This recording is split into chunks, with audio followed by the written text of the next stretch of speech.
Perkenalkan, nama saya Ana Graziela Gabriela Wenyi dengan NIM 2403010066. Saya mahasiswi program studi Ilmu Administrasi Negara, Fakultas Ilmu Sosial dan Ilmu Politik, Universitas Nusa Cendana, Kupang. Video ini saya buat sebagai pemenuhan ujian tengah semester mata kuliah Teori Pembangunan yang diampu oleh Dr. Syukur Muhaimin Adangjaha, SOS MPA. Pada video ini saya akan menjelaskan analisis pembangunan yang terjadi di Desa Oel Tua, Kecamatan Taibenu, Bau Mata Barat, menggunakan beberapa pendekatan pada teori pembangunan yang antara lain adalah teori modernisasi, teori ketergantungan, teori pasca ketergantungan, teori sistem dunia, teori Marxis, dan juga teori perubahan sosial. Pembangunan merupakan proses yang historikal, yang mana sebuah proses yang bergulir dari waktu ke waktu sehingga tidak akan berhenti. Pembangunan bukan hanya terjadi pada perubahan struktur fisik atau material, melainkan juga menyangkut perubahan sikap masyarakat. Pembangunan harus mampu membawa manusia melampaui pengutamaan aspek-aspek materi dalam kehidupan. Pembangunan dilakukan melalui beberapa gabungan proses sosial, ekonomi, dan juga institusional yang mencakup usaha-usaha untuk mencapai kehidupan yang lebih baik. Pembangunan jika tidak berjalan bersama dengan etika, maka akan menimbulkan kekerasan dan sikap yang tidak peduli terhadap kepentingan manusia secara umum, terutama pada alam ataupun lingkungan. Suatu pembangunan yang hanya berfokus pada sektor ekonomi tidak akan memberi nilai bagi kedudukan manusia. Pembangunan desa merupakan bagian integral dari suatu pembangunan nasional. Desa memiliki potensi besar untuk berkontribusi pada pertumbuhan ekonomi dan kesejahteraan masyarakat secara menyeluruh. Pembangunan desa sendiri bertujuan untuk meningkatkan kesejahteraan masyarakat desa dan kualitas hidup manusia, serta juga menanggulangi kemiskinan melalui pemenuhan kebutuhan dasar, pembangunan sarana dan prasarana desa, pengembangan potensi ekonomi lokal, serta pemanfaatan sumber daya alam dan lingkungan berkelanjutan. Pembangunan desa pada hakikatnya mengedepankan kebersamaan, kekeluargaan, dan kegotong royongan guna mewujudkan perdamaian dan keadilan sosial. Pembangunan desa merupakan suatu proses perubahan ke arah yang lebih baik dengan menggunakan metode dan juga rencana yang matang untuk mencapai tujuan yang telah ditetapkan. Pemerintahan desa setempat di Desa Oel Tua, Kecamatan Taibenu, Bau Mata Barat dalam beberapa tahun terakhir sudah membangun beberapa infrastruktur seperti jembatan, jalan, dan juga sumur bor yang sangat memberikan dampak baik bagi masyarakat sekitar yang sebagian besar mata pencahariannya adalah sebagai petani. Dilihat dari kacamata teori pembangunan yang ada di Desa Oel Tua ini dapat dikaitkan dengan teori-teori yang ada di dalam teori pembangunan itu sendiri.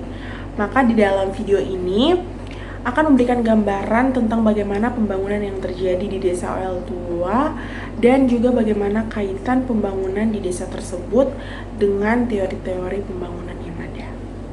Penelitian yang dilakukan di Desa Oel Tua menggunakan beberapa metode pengumpulan data. Sumber data dalam penelitian bersifat primer, yang mana data diperoleh langsung dari sumber atau observasi langsung lewat wawancara dan juga observasi. Lokasi penelitian berada di Desa Oel Tua, Kecamatan Taibenu, Bau Mata Barat. Waktu penelitian dilakukan pada tanggal 28 Maret 2025 pukul 9 pagi sampai selesai. Berikut saya akan menjelaskan hasil observasi dan wawancara berdasarkan teori-teori yang ada. Yang pertama, saya akan menjelaskan temuan berdasarkan teori modernisasi. Berdasarkan hasil wawancara dan observasi yang dilakukan bersama dengan Pak Elia Ola selaku Kepala Desa, Pak Gregorus Ola selaku Kepala Seksi di bidang Kesehatan dan Pelayanan, Pak Noldi Nebe selaku Kepala Dusun 2, dan masyarakat sekitar, pembangunan yang terjadi di Desa Oel Tua ini menunjukkan beberapa konsep modernisasi. Antara lain, yang pertama, adanya suatu peristiwa demokratisasi yang mana jika adanya suatu perencanaan pembangunan yang terjadi di Desa Oel Tua, pemerintahan desa setempat tidak mengambil keputusan sendiri tetapi melakukan musyawarah bersama-sama dengan masyarakat setempat, sehingga jika ada suatu hal yang kurang berkenan atau mungkin ada hal yang ingin disampaikan untuk kemajuan desa dapat langsung tersampaikan dengan baik.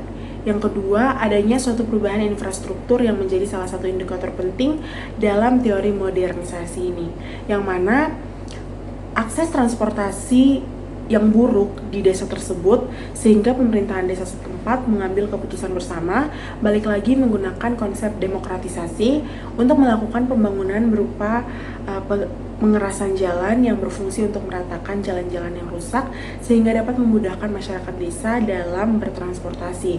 Lalu pemerintahan desa juga membangun jembatan di desa tersebut untuk memudahkan masyarakat yang bertransportasi maupun yang berjalan kaki dari dusun ke dusun sehingga masyarakat yang sehingga perjalanan yang ditempuh memakan waktu yang lebih sedikit.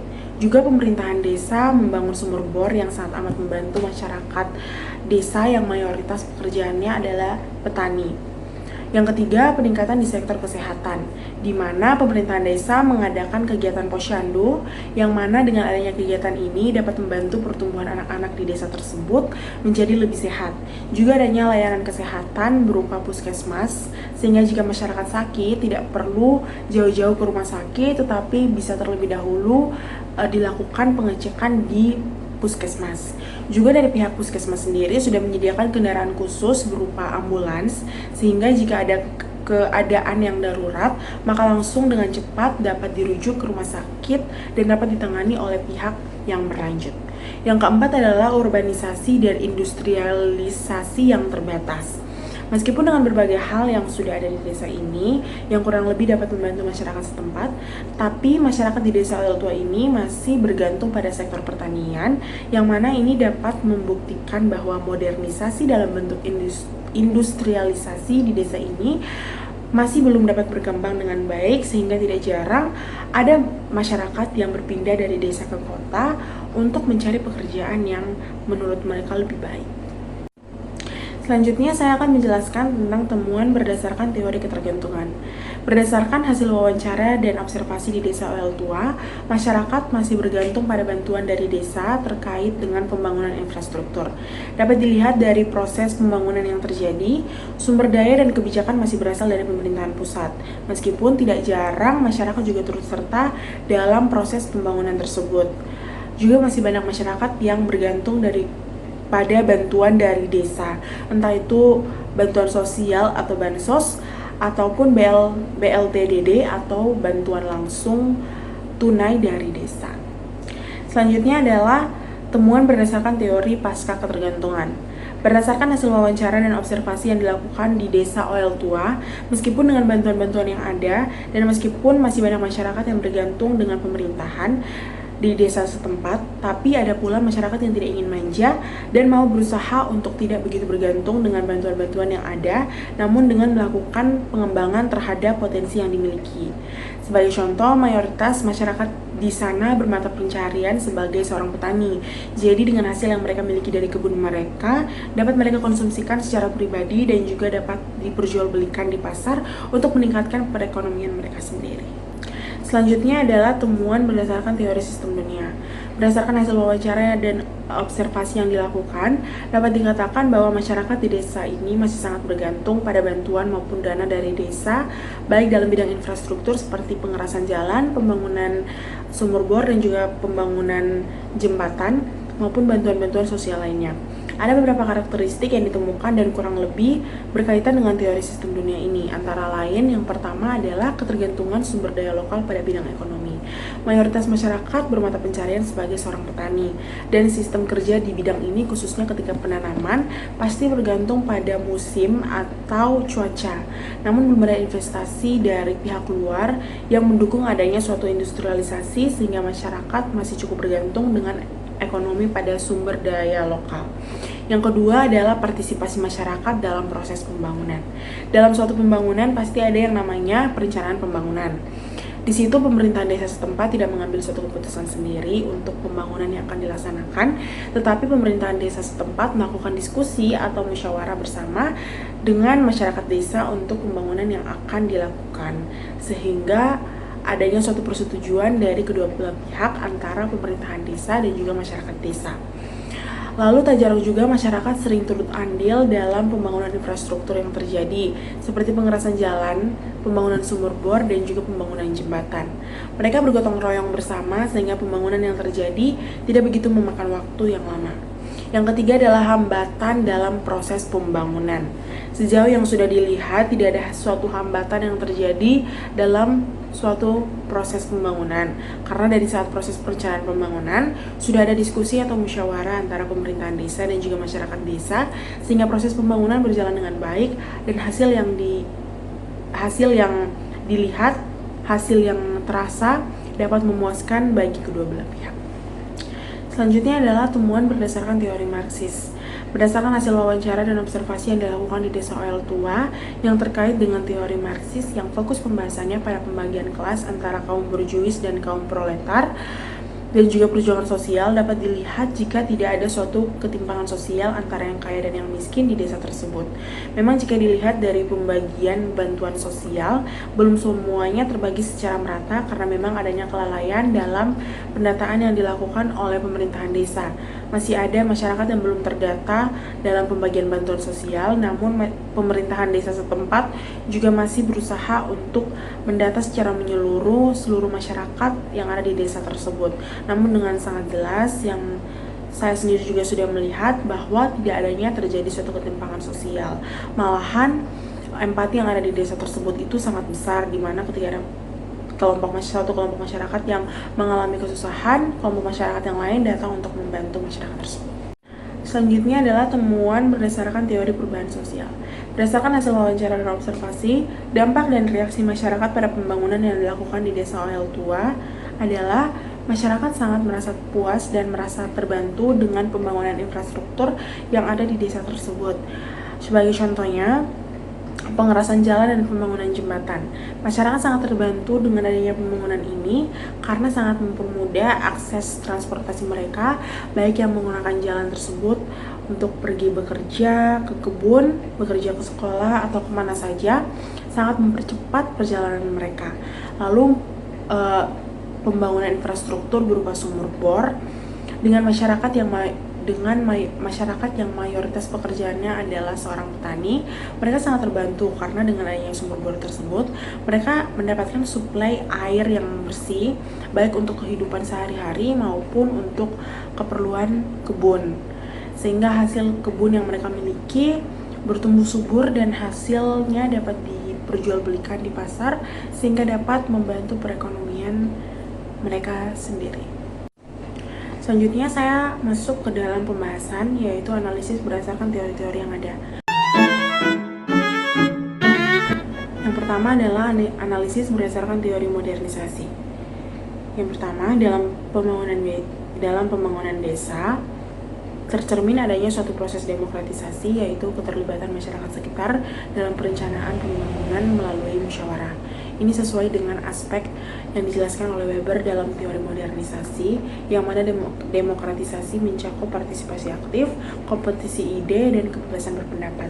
Desa Oel Tua menunjukkan bahwa pola pemerintahan yang terbuka dan partisipatif sudah mulai berkembang sebagai bagian dari masyarakat modern itu sendiri. Yang kedua, modernisasi juga erat kaitannya dengan peningkatan infrastruktur sebagai suatu syarat tumbuhnya masyarakat yang efisiensi dan rasional. Desa Oel Tua sendiri sudah menunjukkan adanya pembangunan jalan, jembatan, dan juga sumur bor yang berdampak langsung pada mobilitas masyarakat dan produktivitas para petani. Ini sejalan dengan prinsip teori modernisasi yang menekankan pada transformasi masyarakat dari cara hidup yang bersifat tradisional menjadi lebih fungsional, efisien, dan terhubung. Yang ketiga, dalam bidang kesehatan, dengan tersedianya layanan kesehatan berupa puskesmas, penyediaan ambulans, dan juga terselenggarakannya kegiatan posyandu menunjukkan bahwa pengaruh modernisasi dalam bentuk sekularisasi, yaitu pergeseran dari penggunaan metode tradisional ke pendekatan medis yang berbasis penelitian ilmiah.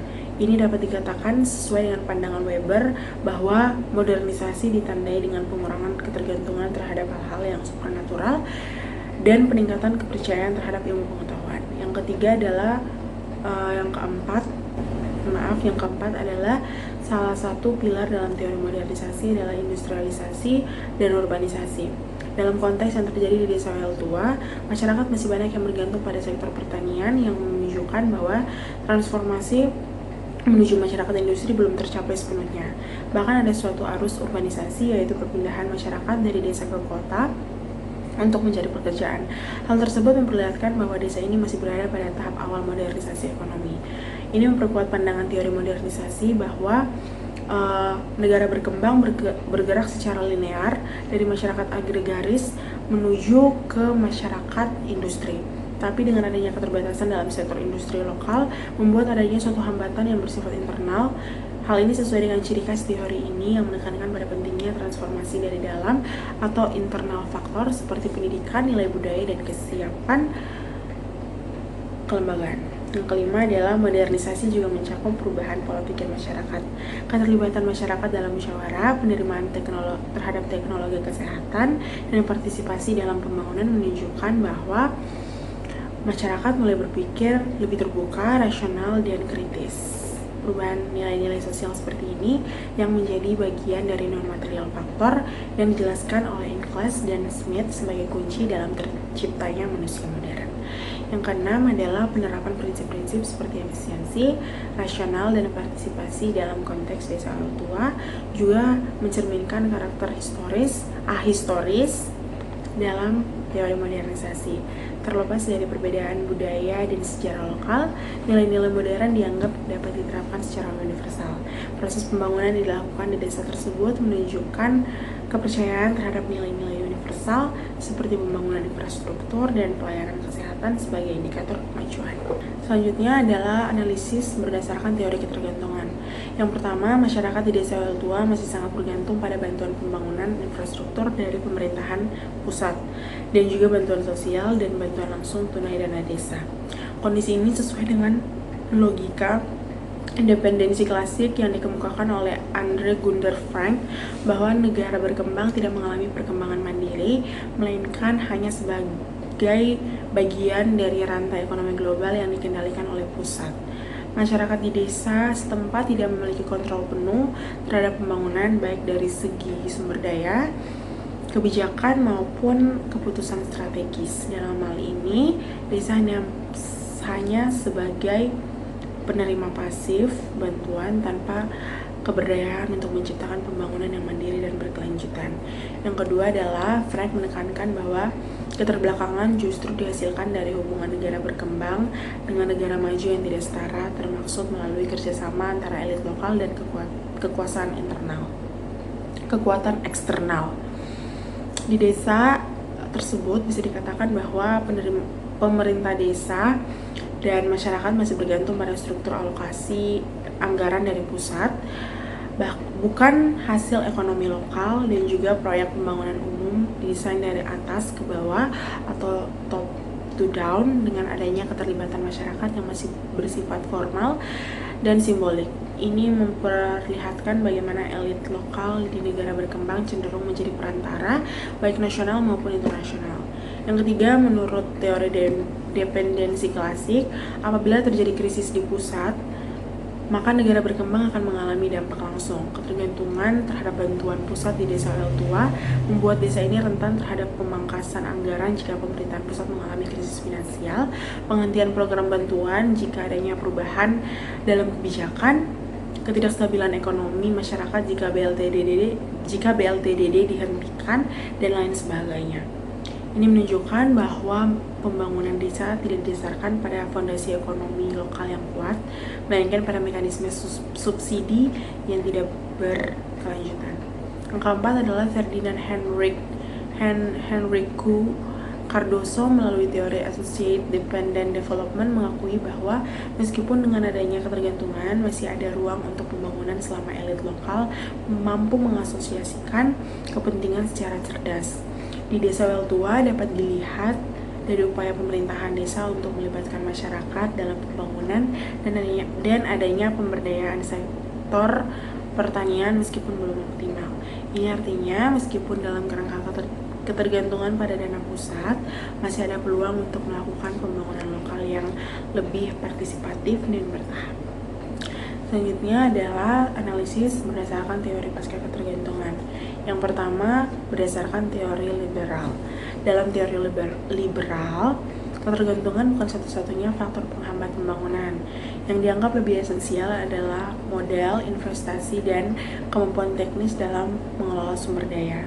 Teori ini juga berargumen bahwa ketergantungan dapat terjadi bahkan di negara-negara yang tergolong makmur. Contoh dalam penerapannya di desa oil tua adalah masyarakat yang berusaha memanfaatkan hasil pertanian untuk dijual ke pasar adalah contoh inisiatif lokal yang menunjukkan kemampuan teknis dalam mengelola ekonomi mikro.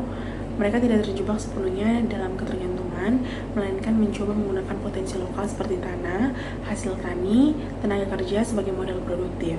Dan juga dalam perspektif liberal, kelompok masyarakat seperti ini menjadi aktor penting dalam pembangunan karena mereka mulai mengurangi ketergantungan dan menggerakkan ekonomi secara mandiri. Namun, teori ini juga dikritik karena mengabaikan faktor politik dan struktural seperti ketimpangan kekuasaan, distribusi tanah, dan kendala akses pasar yang dalam praktiknya tetap mempengaruhi petani di oil tua. Yang kedua adalah teori artikulasi. Teori artikulasi menjelaskan keterbelakangan sebagai akibat dari pencampuran cara produksi feodal, kapitalis, dan juga sosialis yang tidak berjalan secara efisien. Di negara berkembang, kapitalisme tidak berkembang murni karena keberadaan cara produksi lama yang menghambat produktivitas dan efisiensi. Contoh penerapannya di desa oil tua adalah sebagian besar masyarakat oil tua masih menjalankan pertanian tradisional yang mana produksi hanya sebatas konsumsi rumah tangga dan dijual dalam jumlah yang kecil. Tidak ada industri pengolahan hasil tani yang mendukung pertanian. Sektor kapitalis modern ini menunjukkan bahwa cara produksi yang dominan masih berada dalam tahap transisi dari feodal ke kapitalis. Kurangnya akses teknologi pertanian modern, distribusi yang lemah, dan infrastruktur pasar yang terbatas menjadi hambatan utama bagaimana dijelaskan oleh teori artikulasi. Dalam hal ini, upaya sebagian masyarakat untuk menjual hasil tani ke pasar adalah bentuk awal dari artikulasi kapitalisme, namun karena tidak didukung sistem produksi yang efisien dan teknologi yang memadai, maka kapitalisme lokal sulit berkembang secara maksimal. Selanjutnya adalah analisis berdasarkan teori sistem dunia. Yang pertama, desa oil tua menunjukkan ketergantungan tinggi pada sumber daya alam lokal, terutama sektor pertanian. Sistem ini belum terintegrasi secara kuat dengan pasar dunia, belum ada industrialisasi lokal, dan tidak ada investasi asing atau infrastruktur produksi modern. Desa oil tua dapat dikategorikan sebagai bagian dari wilayah pinggiran dalam sistem ekonomi dunia. Hal tersebut dapat terlihat dari ketergantungan pada kegiatan ekonomi berbasis alam, minimnya teknologi dan investasi industri, tidak adanya konektivitas dengan pasar global secara langsung, dan lainnya. Tidak adanya industrialisasi dan kurangnya kapasitas teknologi menjadikan desa ini belum mengambil peluang spekulatif seperti industrialisasi, subsidi impor sebagaimana disarankan oleh Wallerstein. Yang kedua, proses pembangunan desa ini melibatkan masyarakat secara aktif, baik dalam perencanaan yang bersifat musyawarah maupun pelaksanaan yang bersifat gotong royong. Pembangunan tidak dilakukan secara top to down, namun partisipatif. Dapat dilihat bahwa partisipasi aktif masyarakat lokal menunjukkan adanya potensi dinamika internal yang kuat. Meskipun teori sistem dunia banyak menyoroti dinamika eksternal, keberadaan inisiatif lokal dan kekuatan sosial horizontal seperti gotong royong merupakan model sosial yang penting jika ingin naik kelas dari pinggiran ke semi-pinggiran. Dengan dukungan kebijakan nasional dan koordinasi yang baik, desa setempat bisa dijadikan basis bagi strategi di atas kaki sendiri. Yang ketiga, dengan tidak ditemukannya hambatan dalam proses pembangunan ini menunjukkan bahwa adanya suatu musyawarah dan koordinasi yang baik antara pemerintahan desa dan juga masyarakat. Secara mikro, ini menunjukkan kesiapan struktur sosial desa untuk menjadi bagian dari pembangunan yang lebih besar.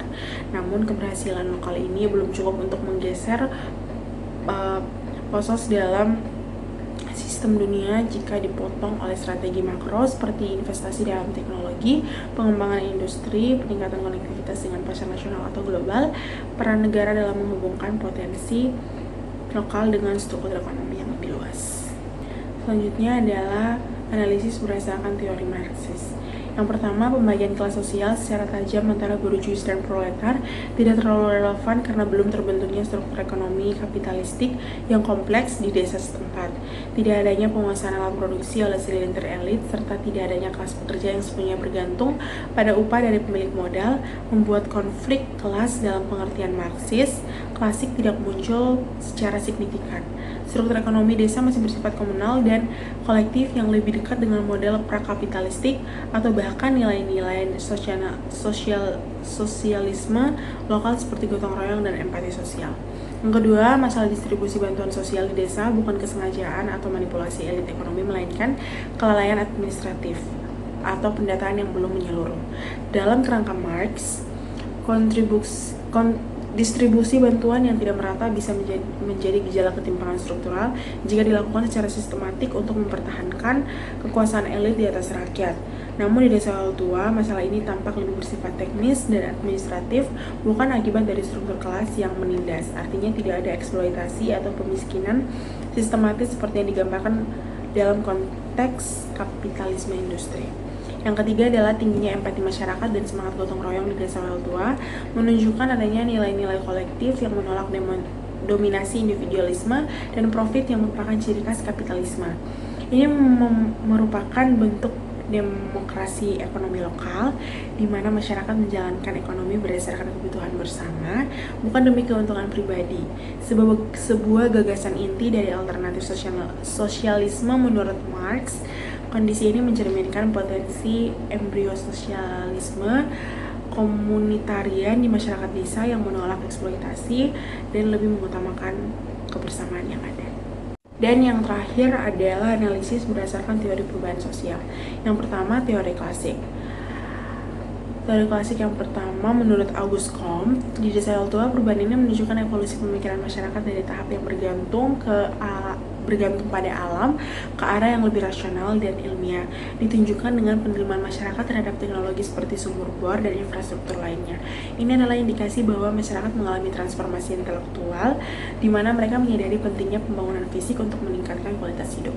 Yang kedua, menurut Emile Durkheim, pembangunan infrastruktur telah mendorong masyarakat tua menuju solidaritas organik yang adalah kerjasama yang terbangun atas perbedaan fungsi dan peran dalam masyarakat modern. Yang ketiga adalah Max Weber. Pembangunan di desa ini dilihat sebagai hasil dari pergeseran nilai masyarakat dari nilai tradisional ke nilai kemajuan, efisiensi, dan rasionalitas. Penerimaan masyarakat terhadap inovasi dan perubahan menunjukkan adanya perubahan orientasi hidup ke arah peningkatan kualitas hidup dan kemajuan ekonomi. Yang kedua adalah teori equilibrium. Yang pertama menurut Talcott Parsons dan William Cockburn, pembangunan muncul sebagai bentuk adaptasi terhadap ketidakseimbangan. Misalnya, sebelumnya mungkin masyarakat kesulitan mendapatkan akses air bersih dan juga transportasi. Namun kini pembangunan infrastruktur dan teknologi menjadi cara untuk menciptakan keseimbangan baru dalam sistem sosial, menunjukkan bahwa struktur sosial mampu melakukan rekayasa untuk mencapai tujuan bersama. Yang kedua, proses pembangunan yang dilakukan tidak bersifat radikal, tapi lambat dan terencana sesuai dengan prinsip teori ini, bahwa perubahan sosial harus dikendalikan oleh struktur yang ada, dalam hal ini melalui pemerintahan desa dan partisipasi warga. Yang ketiga, teori modernisasi. Yang pertama, menurut Wilbert Moore, Marion Levy, dan Neil Smeltzer, sangat relevan dengan kondisi desa tua. Pembangunan infrastruktur dan teknologi adalah bagian dari proses modernisasi.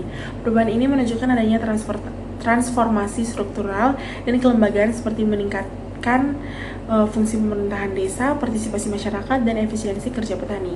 Yang kedua, kehadiran pembangunan telah mendorong masyarakat menuju sistem ekonomi dan sosial yang lebih modern, di mana ada peningkatan produktivitas, mobilitas sosial, dan pola pikir yang lebih terbuka terhadap perubahan. Yang ketiga, desa tua mulai bergerak dari pola hidup agraris tradisional ke arah masyarakat yang lebih terintegrasi dengan sistem ekonomi modern, misalnya menjual hasil kebun ke pasar. Yang keempat adalah teori konflik menurut Ralph dan Hendor. Meskipun teori konflik sering menyoroti pertentangan antar kelas atau kepentingan. Dalam konteks desa Well Tua tidak tampak adanya konflik struktural yang tajam. Namun teori ini dapat tetap berguna untuk melihat bahwa pembangunan bisa menjadi alat negosiasi dan penyatuan kepentingan antara warga dan pemerintahan desa. Pembangunan yang berpihak pada masyarakat seperti contohnya jalan, air bersih, dan pertanian menunjukkan bahwa kelompok yang ingin perubahan berhasil memperjuangkan aspirasinya tanpa harus menimbulkan konflik terbuka dengan kelompok yang mempertahankan status quo. Justru pembangunan ini menunjukkan konflik potensial yang berhasil direndam melalui kolaborasi dialog, bukan konfrontasi. Baik, karena itu penjelasan saya terkait dengan analisis pembangunan yang terjadi di Desa Well Tua, Kecamatan Taibai Nubo Mata Barat. Sekian dan terima kasih.